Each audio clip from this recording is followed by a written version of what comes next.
Bonjour à toutes et bonjour à tous. Aujourd'hui, on a le plaisir de recevoir avec Rémi Demerseman, Gaël Gonzalez, qui est le responsable qualité et RSE de La Palette Rouge. Bonjour Gaël, est-ce que je peux vous demander d'abord de vous présenter, de présenter votre fonction et de nous dire quelle est l'activité de La Palette Rouge? Bonjour, merci de m'inviter. Je m'appelle Gaël Gonzalez, je travaille pour La Palette Rouge depuis 4 ans maintenant en qualité de responsable qualité et RSE. Euh, L'activité de l'entreprise, c'est une activité assez peu connue en fait du grand public. Ça concerne la location de palettes de transport. Donc les biens de consommation voyagent essentiellement sur des palettes. C'est le cas de plus de 95% des biens qu'on trouve dans les magasins. Et donc pour ce transport, les palettes peuvent être utilisées de différentes manières, hein. Et disons qu'il y a un peu trois modèles. La manière la, la manière la plus courante, ce sont ce qu'on appelle des palettes échanges, c'est-à-dire que l'industriel va utiliser des palettes et le transporteur qui est chargé d'emmener ses produits, d'emporter ses produits, va assurer le remplacement de ces palettes. Donc on a des palettes qui passent de main en main, de propriétaire en propriétaire. Il y a une sorte de compensation, d'échange qui se met en place. Cela fonctionne pour les palettes qui sont sur des modèles standards. Et on a un autre modèle également concurrent de la base locative qui serait la palette perdue, où là, il s'agit de palettes qui, en général, ne correspondent pas à des formats standards et qui sont à usage unique, en quelque sorte. Et donc, la palette locative va en fait proposer une alternative à ces systèmes en proposant en fait de louer la fonction de la palette sans avoir à détenir l'actif. Donc LPR est une entreprise qui depuis 25 ans a développé cette activité de mise à disposition de palettes pour l'utilisation par nos clients, qui sont donc des industriels de marques de grande consommation. Et nous resterons propriétaires de nos palettes dans tout leur cycle de vie. Et l'utilisateur va nous payer en fait un, un fee, un prix qui correspond juste à l'utilisation de la palette. Donc c'est c'est un modèle qui commence à prendre de l'ampleur dans certains pays, notamment en France, hein, où une bonne partie du marché pour certains produits, notamment le secteur des boissons, utilise la palette locative maintenant depuis quelques années, et où LPR est parmi les leaders. Vous pouvez nous donner quelques chiffres d'ailleurs? Quel volume ça correspond en chiffre d'affaires, nombre de clients, nombre de palettes dont vous êtes propriétaire? Oui, alors pour vous donner un ordre d'idée, on détient un peu plus de 25 millions de palettes réparties partout en Europe. Waouh! Donc oui, ça fait une sacrée quantité. Euh, on est une entreprise donc européenne qui a été créée donc il y a 25 ans à Toulouse, mais qui a vraiment une ampleur européenne avec des filiales dans plusieurs pays. Aujourd'hui, on est sur un chiffre d'affaires qui dépasse les 230 millions d'euros. On a une croissance continue, en fait, surtout depuis une dizaine d'années, on a une croissance assez soutenue et des projections de croissance qui sont assez continues encore pour les années qui viennent. Et voilà, donc on a une activité où on est constamment en train de récupérer nos palettes et de les remettre en circulation. Donc pour vous donner aussi d'autres ordres de grandeur, nous travaillons avec environ 120, entre 120 et 130 centres de services. Donc ce sont des prestataires qui se chargent on va dire, faire un petit check-up de chaque palette après son utilisation. Donc, les palettes sont triées, réparées si besoin et remises en circulation. Donc, ça part de 125 plateformes logistiques, 125 centres logistiques en Europe. Et ensuite, on va livrer des palettes à environ 4000 points de distribution. Et ensuite, ces palettes vont être éclatées dans toute l'Europe, en fait, sur tous les points de distribution des produits. Et là, on parle plutôt de 30 000 points de distribution.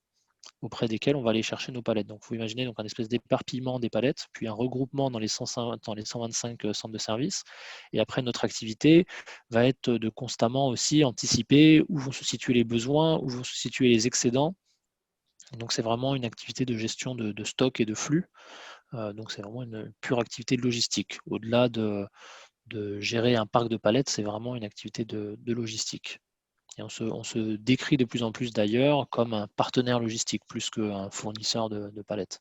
Oui, on comprend bien en fait avec cette location de palettes que vous permettez de limiter la déforestation, bien sûr, le fait de ne pas avoir de palettes à usage unique, ça réduit cette déforestation, mais il y a énormément de circulation de fait, et là de la production de CO2, je suppose que c'est une de vos préoccupations majeures. Tout à fait. Alors notre empreinte environnementale la plus forte, c'est certainement effectivement la participation au changement climatique, parce qu'on fait effectivement beaucoup de transport, tout simplement pour livrer, récupérer nos palettes. Donc on estime en gros que pour chaque jour, on met en circulation 1000 camions de palettes pour la circulation de nos palettes, donc vraiment pour le tronçon, livraison, collecte. Après, il y a la partie d'utilisation des palettes qui est entre les mains de nos clients. Bon, il faut quand même savoir que par rapport au système d'échange, donc au système plus informel où les palettes passent de main en main, on estime qu'on se trouve autour de entre 45 et 50% d'émissions de gaz à effet de serre en moins. Parce que notre système est très optimisé en fait par rapport à ces échanges informels non coordonnés. Nous, on a au centre de notre modèle d'affaires, de notre business model, des coûts qui correspondent en fait à ces coûts de transport, et c'est un enjeu particulier pour nous d'optimiser les transports. Donc on est sans cesse en recherche d'optimisation. On a cette chance en fait d'être dans un modèle d'activité où on peut parler d'économie circulaire assez naturellement parce on est propriétaire de nos actifs. D'ailleurs, on parle également d'économie de fonctionnalité parce qu'on loue une fonction. Et en plus de ça, on a cette chance du coup d'être aussi sur un modèle où nos principaux impacts environnementaux correspondent vraiment à des coûts économiques. Donc on a naturellement un besoin de réduire ces coûts, que ce soit sur le transport. Donc on a des outils internes d'optimisation du transport qui sont très poussés. On investit en fait régulièrement dans des améliorations de ces outils.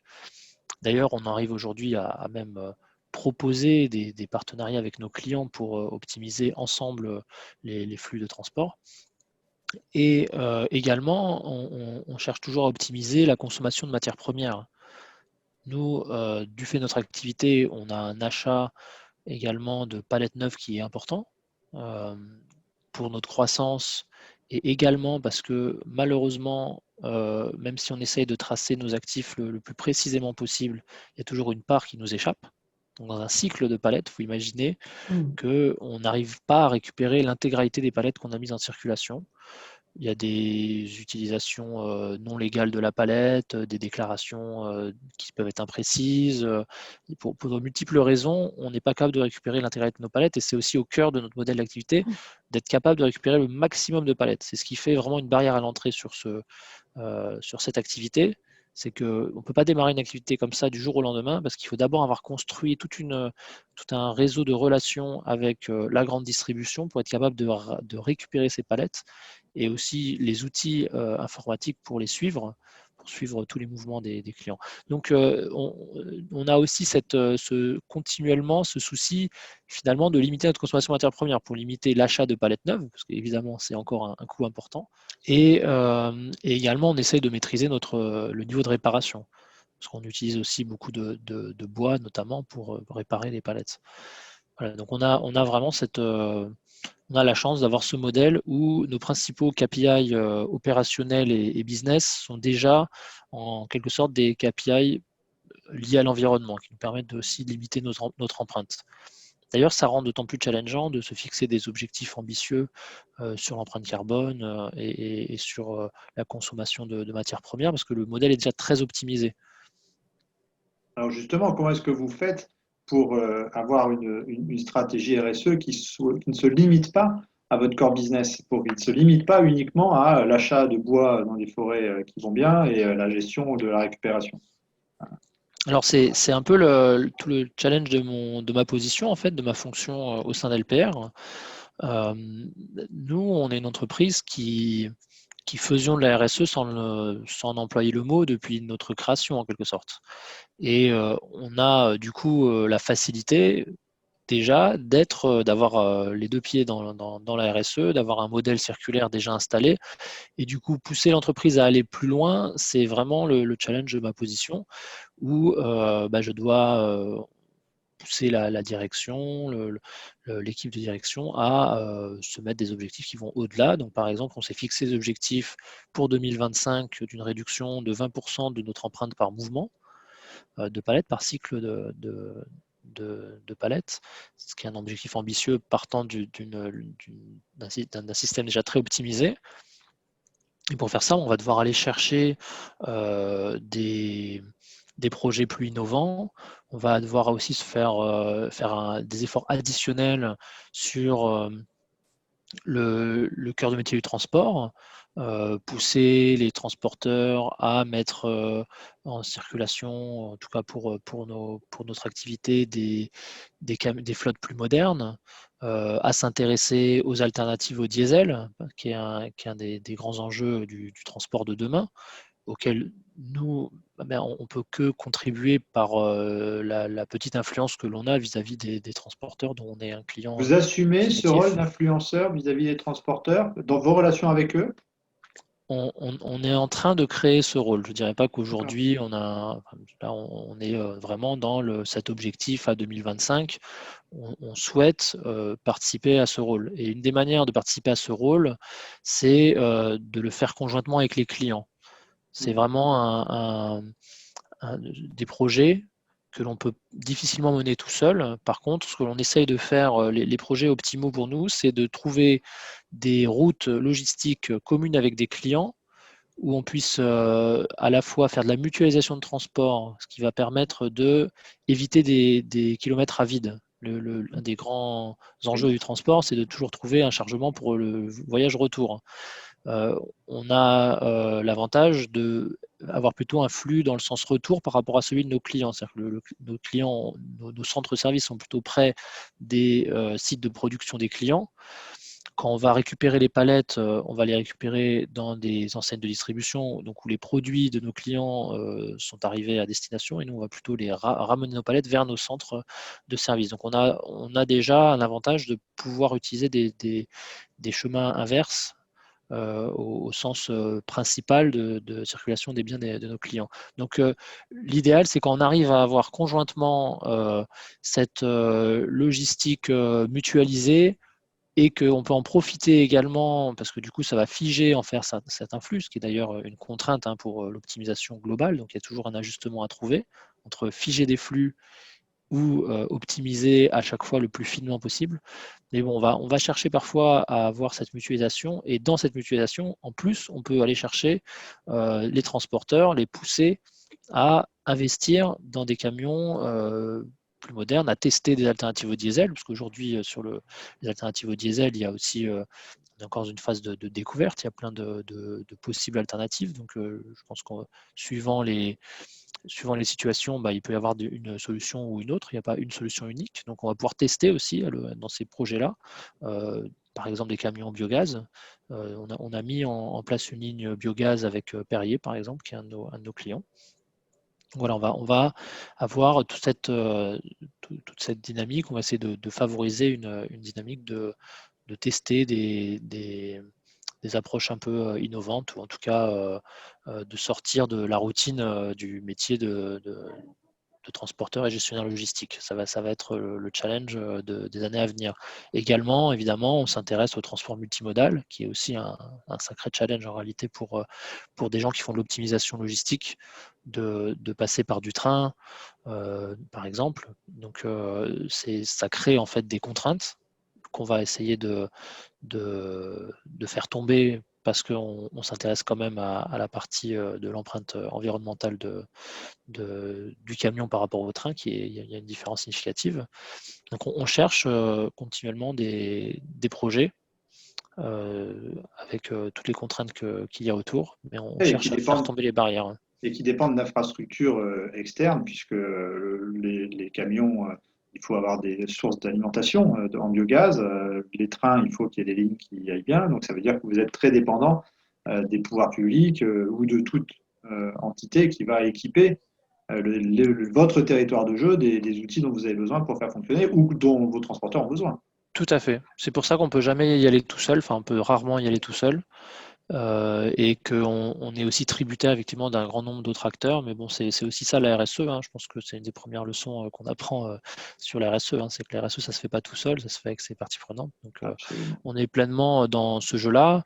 On est une entreprise d'une taille maintenant moyenne, mais on est quand même une PME face à des clients qui sont plutôt des multinationales, des gros industriels des produits de consommation. Donc, on va essayer aussi à la fois de s'appuyer, voire de les inciter à avancer sur ces jeux-là conjointement.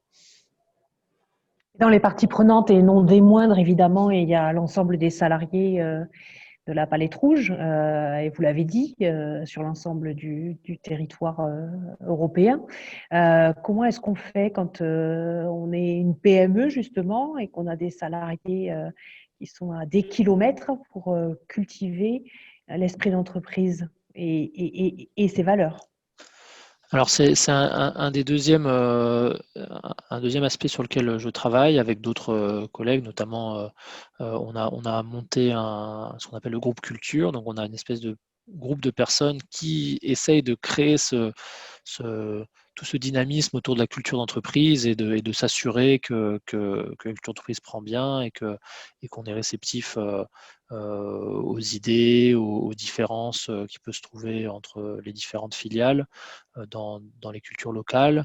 Et donc, comme je disais, on est une entreprise européenne basée en France, mais vraiment européenne. On a 8 filiales donc, dans 8 pays européens différents.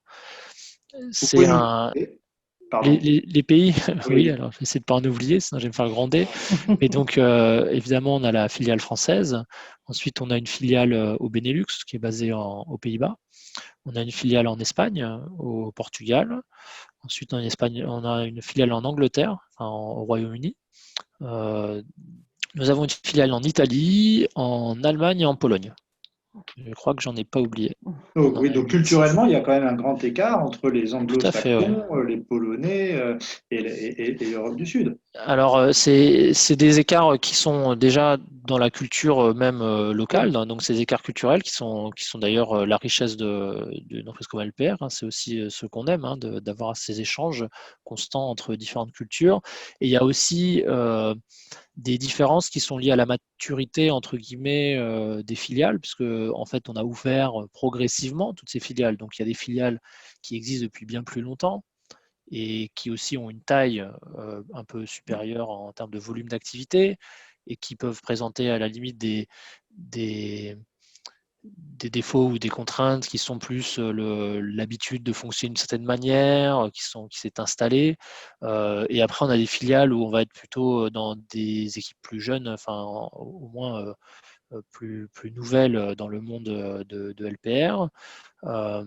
Notamment Aujourd'hui, nous, ce qu'on développe le plus, c'est l'Est de l'Europe et le Nord de l'Europe.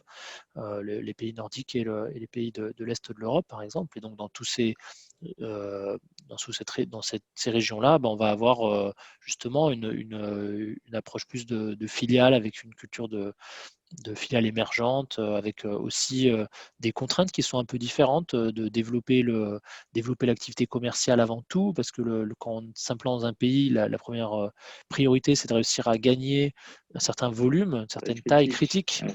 Voilà. Donc il y a effectivement ces enjeux-là, en plus de l'aspect simplement différence de culture. Mais encore une fois, je pense que c'est surtout vécu comme une richesse. Il y a des bonnes. Bon, on a l'avantage quand même dans une entreprise où les choses vont bien, on va dire. C'est pas une activité facile parce que, bah, comme vous l'imaginez, on sert des entreprises qui elles-mêmes servent la grande distribution, donc les marges sont quand même assez réduites. Puis on n'a pas la vie facile parce qu'on s'adresse quand même, nos principaux clients sont plutôt des géants par rapport à nous. Mais on a quand même la chance d'être une entreprise où on a le Covid, par exemple, nous a pas affecté, on a de la croissance depuis longtemps. Voilà, donc il y a quand même une sorte de confort qui fait que ça facilite quand même avoir des bonnes relations. On n'a pas de, on n'a pas la peur du lendemain, on va dire. On a le challenge, mais on n'a pas la peur du lendemain. Et donc, dans ce dynamisme-là, évidemment, c'est plus facile aussi de créer un enthousiasme collectif. C'est quand même un défi de créer cette culture commune. Aussi parce que la croissance, comme j'ai dit, se fait pays par pays. Il faut gagner des volumes critiques. Donc, il y a toujours le côté à un moment donné où le pays s'est développé, a développé son business un petit peu dans son coin à une période euh, où, où après pour ramener tous les pays dans ce qui fait aussi une partie de mon travail, notamment en termes en termes de responsable qualité, c'est d'harmoniser les procédures, les manières de travailler. Euh, Là-dessus, il y a aussi, c'est aussi un sujet qui nous occupe beaucoup, on va dire, de créer cette culture commune. Donc ça passe énormément par évidemment beaucoup d'échanges transversaux, beaucoup d'animation. Euh, on est en plus une entreprise avec cette croissance rapide des dernières années, où la culture aussi d'avoir un siège et une organisation matricielle commence tout juste à prendre par rapport à toute une époque où on a eu vraiment des filiales qui se développaient un peu de manière autonome. Donc tous ces enjeux-là de créer une culture commune avec, cette organisation matricielle, ces procédures aussi communes, etc., est vraiment un défi. Et donc ça passe, comme je disais, par beaucoup de temps, d'animation, d'échange, de mise en relation des gens entre eux. Voilà, on essaye au maximum de faire échanger les équipes entre les différents pays directement entre elles sans être tout le temps en intermédiaire. Est-ce que vous sentez que les 8 pays sont au même niveau d'approche avec les mêmes problématiques qui sont de dire, qui sont de dire d'abord l'attaque critique, ensuite la RSE et on est proactif, on est dynamique là-dessus, ou est-ce qu'il y a des approches vraiment très différentes et où certaines cultures sont ultra éveillées sur le sujet, là où d'autres seraient plus difficiles? Alors, je dirais pas que quand on est en phase d'émergence, de croissance pour atteindre la taille critique, la RSE reste présente. En fait, nos clients déjà voient cet aspect-là comme un point essentiel pour gagner les appels d'offres. Ah oui? Donc, Ah, dès le ça c'est départ, intéressant. voilà, oui, nos clients, enfin, j'ai pas donné de nom, mais nos clients, c'est vraiment toutes les grandes marques de grande consommation. Alors bon, on les a pas toutes, évidemment, il y a des concurrents aussi, mais bon, si, pour vous citer nos plus gros clients, c'est du Nestlé, Kellogg's, Coca-Cola. C'est des entreprises où la RSE, en tout cas et aujourd'hui, fait partie des exigences au niveau de la culture d'achat et donc ils ont tous leur politique d'achat durable. Bon, parfois on leur dit qu'on aimerait bien que au-delà d'être juste une case à cocher, ça compte même encore plus que ça. Mais en tout cas, c'est un prérequis en fait, c'est un must Ouais. dans notre métier. Mm. Voilà, et je pense que c'est un must pour tout fournisseur de ce type de client-là. Donc c'est déjà un devoir de base, et donc même c'est un point qui peut être différenciant dans les appels d'offres, donc on va quand même le mettre en avant dès le départ. Donc les commerciaux, même les plus nouveaux ou qui cherchent à développer les marchés les plus nouveaux, sont tout à fait intéressés par la RSE. Dans tous les pays. Euh, dans tous les pays, oui, mais en fait, donc c'est l'intérêt, il est dans tous les pays. Les contraintes, elles peuvent être un peu différentes parce qu'il y a des pays où la réglementation peut nous aider un peu plus, où la culture locale est déjà plus forte sur ces sujets-là, ou si on parle même juste de la flotte de transport, hein, la flotte de transport, dans certains pays, elle est déjà plus moderne et il y a plus d'ouverture à tester des choses nouvelles, comme on disait avant, du biogaz, des véhicules hybrides, etc., que dans d'autres. Donc c'est là que nous, on va devoir aussi mesurer ces contraintes-là. Euh, Après, on est quand même dans une échelle européenne, hein, donc il y a quand même une certaine forme d'homogénéité. Moi, dans mon expérience, il y a quand même des différences dans la maturité, la connaissance des sujets de développement durable, des enjeux environnementaux qui encore existent légèrement entre un pays et un autre, hein. Pour faire caricatural, quand même, il y a le nord versus le sud, ça reste parfois, on peut le sentir parfois quand même quand on travaille avec les différents pays européens. Mais bon, là, au moins, du point de vue de la réglementation, on est de plus en plus aidé par la réglementation européenne. Les clients, eux, sont essentiellement des multinationales qui prennent l'RSE comme un besoin de base. Et là-dessus, on n'a pas une différence forte entre Global. les demandes d'un client espagnol, italien ou portugais ou d'un client plus dans les pays nordiques. En général, ma perception, c'est qu'aujourd'hui, les entreprises qui font des produits pour les consommateurs finaux, pour des produits de grande consommation, sont quand même tous, en tout cas dans notre portefeuille de clients, sensibles à ces sujets, à des niveaux différents, mais ce n'est pas lié à la nationalité, pour moi, la différence.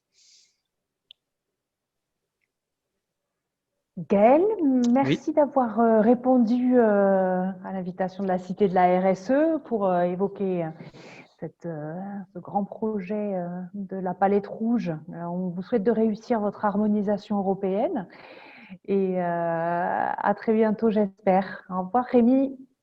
Merci beaucoup. Au revoir. Merci, Au revoir Gaël. Merci. et merci beaucoup.